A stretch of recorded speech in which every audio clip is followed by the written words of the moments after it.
Bismillahirrahmanirrahim. Assalamualaikum warahmatullahi wabarakatuh. Halo semuanya.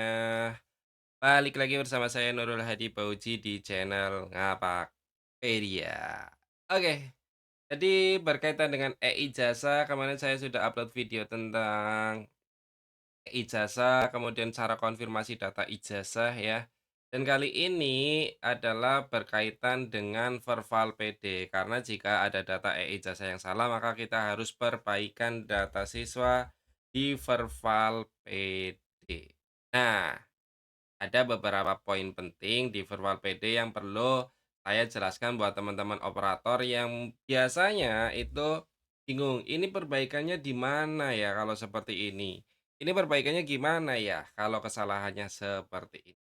Jadi, di Verval PD khususnya untuk perbaikan data itu ada 4 menu Verval PD yang cukup penting buat kita, yaitu perubahan data tidak signifikan, pengajuan perubahan signifikan, kemudian yang ini adalah pengeluaran siswa NISN ganda dan pengeluaran siswa NIK ganda. Nah, 4 menu ini syarat penggunaannya seperti apa dan untuk apa akan saya jelaskan melalui presentasi saja biar teman-teman bisa menyimak, men-screenshot atau ya biar bisa membaca ya. Kadang kalau penjelasan lewat obrolan saja, ada yang kelewat, di-skip gitu ya, tapi kalau lewat tulisan kan kadang lebih mudah dibaca dan di-screenshot juga buat teman-teman, ya. Jadi, penjelasan 4 menu di Viral PD terbaru. Yang pertama ada menu perubahan data tidak signifikan. Ini menunya di sini, ya. Itu fungsinya adalah apa? Untuk mengedit identitas seperti biasanya. Jadi ini menu edit identitas biasa ya.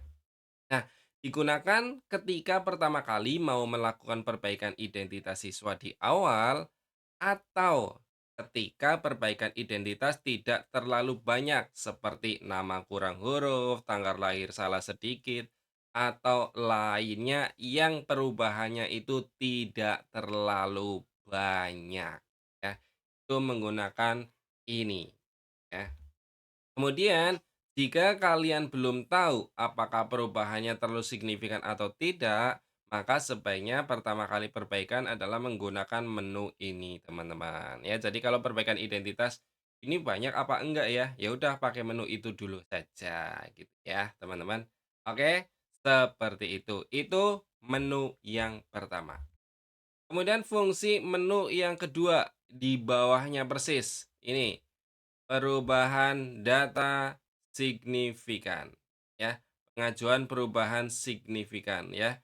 Ini jelas ada beberapa syarat yang harus dipenuhi, yaitu menu edit identitas yang digunakan ketika validasi perbaikan identitas kemiripannya di bawah 75%. Jadi, ketika kalian ini menggunakan menu di atas ya, tapi validasinya muncul kemiripan itu 25% ke bawah, maka beralihlah ke menu ini ya. Ini dibuat untuk teman-teman yang siswa perubahan datanya terlalu banyak ya. Jadi, jika perubahan data terlalu banyak dan hasil validasi di menu perubahan data tidak signifikan itu kurang dari 75%, maka gunakan menu perbaikan di sini. Nah, kemudian di sini diperlukan fitur unggah dokumen pendukung seperti akta kelahiran dan ini perlu validasi oleh Pusdatin. Jadi butuh persetujuan Pusdatin seperti itu ya.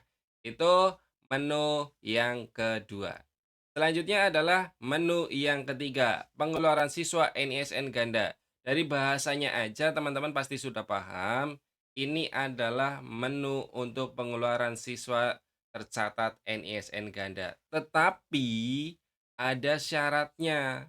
Syarat menggunakan fitur ini adalah satu data siswa dengan NISN sama aktif di dua sekolah. Ini syaratnya. Jadi fitur ini hanya untuk data siswa yang NISN-nya sama dan aktif di dua sekolah.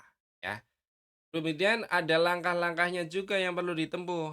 Langkah ini sebaiknya ditempuh ketika sudah mencoba menghubungi sekolah gandanya agar dikeluarkan dari sekolah itu. Jadi perhatikan langkah berikut. Ada dua langkah yang teman-teman bisa lakukan jika NISN-nya ganda dan sama-sama aktif di dua sekolah.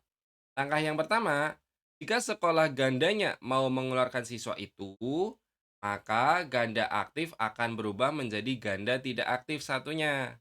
Setelah itu, sekolah Anda minta dinas untuk merger NISN.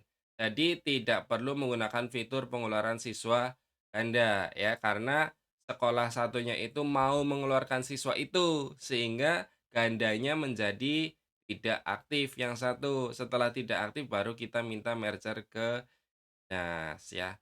Tapi tapi jika sekolah gandanya tidak bisa dihubungi atau tidak mau mengeluarkan siswa tersebut sehingga statusnya tetap ganda aktif, maka Anda sebagai pemilik data siswa asli bisa menggunakan fitur ini. Nah, setelah kalian menghubungi sekolah itu tapi tidak ada respon, kalian bisa paksa mengeluarkan siswa itu ya dari sekolah sana dengan pengeluaran siswa NISN ganda ini ya. Seperti itu, teman-teman. Nah, jika NISN ganda tetapi dengan siswa yang berbeda. Nah, ini kan bisa saja ya, satu NISN dipakai lebih dari satu siswa, maka dipastikan salah satu siswa memiliki NISN yang salah ya. Sehingga sebaiknya cek NISN siswa kita, jika salah segera perbaiki. Ya, jika NISN-nya yang salah berarti segera perbaiki. Jika benar, maka biarkan sekolah lain yang perbaiki NISN siswanya. Atau lebih baik konsultasi ke dinas dan bisa hubungi ULT Kemendikdasmen ya. Jadi kalau masalah NISN yang berbeda itu kan pasti ada satu siswa yang salah. Nah, kita kan nggak tahu nih siswa mana yang salah. Nah, prosedurnya seperti ini. Kita cek dulu apakah NISN kita yang salah atau NISN sekolah lain yang salah. Prosedurnya begini yang C. Seperti itu ya, teman-teman. Itu pengeluaran siswa NISN ganda. Kemudian untuk NISN ganda dengan siswa yang sama, tetapi statusnya satu tidak aktif, maka perbaikan melalui merger NISN di dinas. Biasanya ini beda tingkat ya, misalnya saya tingkat SMK nih, biasanya NISN ganda dengan di SD dan statusnya tidak aktif, tapi dengan siswa yang sama. Nah, itu bisa minta merger ke Nah, intinya kalau ganda yang satu tidak aktif tapi anak yang sama, berarti minta merger ke dinas. Seperti itu, teman. Selanjutnya kita masuk ke menu keempat, yaitu pengeluaran siswa NIK ganda. Ini mirip sekali penggunaannya dengan NISN ganda, teman-teman ya. Jadi, syarat menggunakan fitur ini adalah satu data siswa dengan NIK yang sama di dua sekolah ya, aktif di dua sekolah. Syaratnya persis seperti NISN, tapi ini bagian NIK ya. Kemudian langkah ini sebaiknya ditempuh ketika sudah mencoba menghubungi sekolah gandanya agar dikeluarkan dari sekolah itu. Jadi perhatikan langkah berikut, sama persis seperti NSN tapi ini NIK. Jika sekolah gandanya mau melarang siswa itu, maka ganda aktif akan berubah menjadi ganda tidak aktif. Setelah itu, sekolah Anda minta dinas untuk merger NIK. Jadi, di dinas itu ada merger NISN dan ada merger NIK. Ya, seperti itu teman-teman. Jika sekolah gandanya tidak bisa dihubungi atau tidak mau mengeluarkan siswa tersebut, sehingga status tetap ganda aktif, maka Anda sebagai pemilik data siswa asli bisa menggunakan fitur ini, yaitu fitur pengeluaran siswa NIK. Ya, ini kalau gandanya sama siswanya ya, siswa yang sama ya. Jika NIK ganda tetapi dengan siswa yang berbeda, maka dipastikan salah satu siswa memiliki NIK yang salah ya. Sehingga sebaiknya operator sekolah mengecek data siswa terbaru dengan meminta akte dan atau KK cetakan terbaru agar memastikan data yang benar seperti apa. Jika NIK siswa kita yang salah, maka segera perbaiki di menu perbaikan identitas. Di sini yang tadi ya, perubahan data tidak signifikan atau pengajuan perubahan signifikan. Ini dua menu ini untuk perbaikan identitas. Tapi jika siswa kita yang benar, maka kalau bisa hubungi sekolah satunya agar mengecek data siswanya dan segera memperbaikinya. Seperti itu. Jadi yang salah siswa sana gitu kan ya. Maka hubungi sekolah itu agar segera diperbaiki NIK-nya. Begitu teman-teman.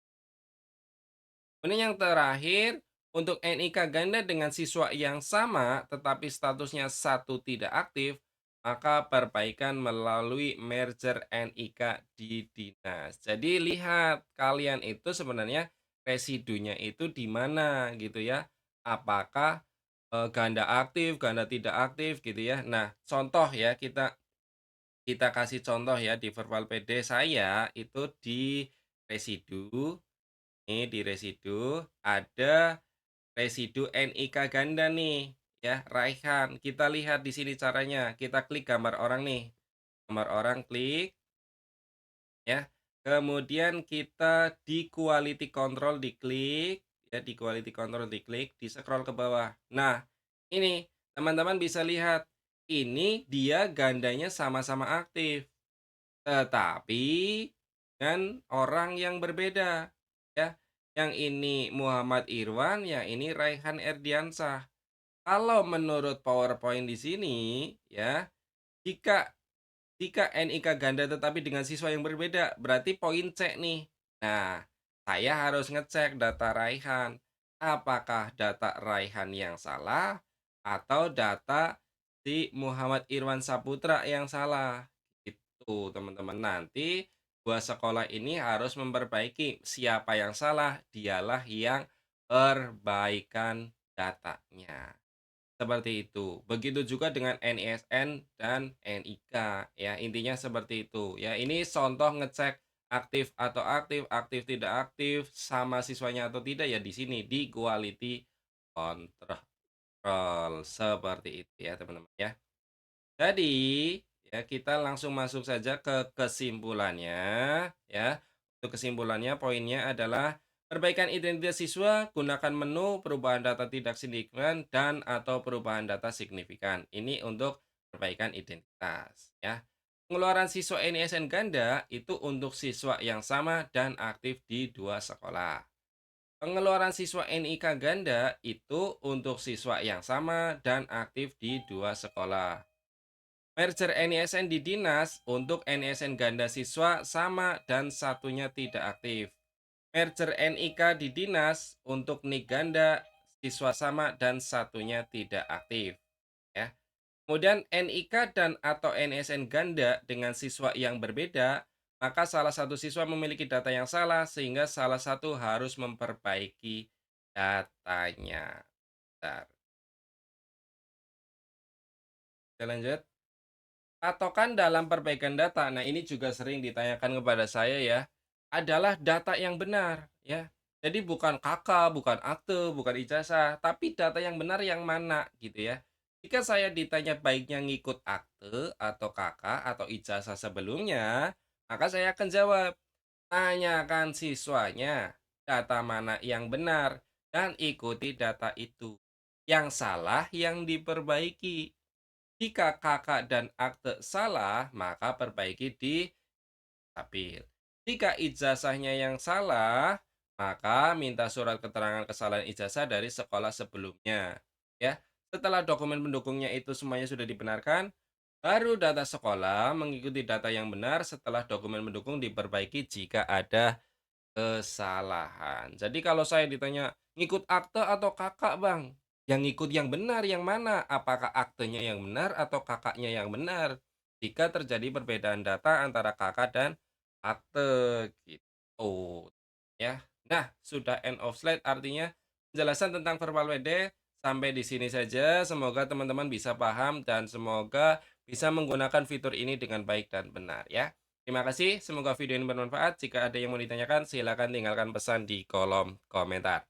Kurang lebihnya mohon maaf, saya akhiri. Salam satu nusa, salam satu bangsa, salam satu bahasa, salam satu data. Salam terakhir, salam ngapakpedia. Assalamualaikum warahmatullahi wabarakatuh. Terima kasih.